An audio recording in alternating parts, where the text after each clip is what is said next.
اور ایک شکل یہ ہے کہ آپ کے قریب جو بھی مسجدیں ہیں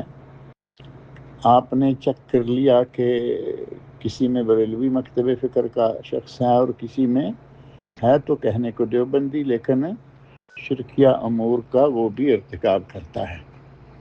تو آپ ان دونوں میں مسجدوں میں نماز نہ پڑھیں، اور جس مسجد کو میں کہہ رہا ہوں کہ وہاں جا کے پڑھ لیا کریں، بائک پر جائیں یا پیدل جائیں، اور اگر پیدل والا سفر نہیں ہے، صرف بائک والا ہی ہے کہ آپ کو مثلاً 1 کلومیٹر یا 2-4 کلومیٹر دور جانا پڑتا ہے، تو پھر اس سے بہتر یہ ہوگا کہ آپ اگر وہ برداشت نہیں کر سکتے تو آپ 3 لوگ ہیں، ایک امامت کرائے، 2 مقتدی بن جائیں۔ جو بڑی عمر کا ہے اور زیادہ قرآن جانتا ہے وہ امامت کرا لے، اور اگر کوئی عمر چھوٹی ہے لیکن قرآن سنت کی تعلیم اس کے پاس زیادہ ہے، معلومات زیادہ اچھی ہیں، تو وہ جماعت کرا لے، اور 2 آدمی جو ہیں وہ اس کے مقتدی ہو جائیں۔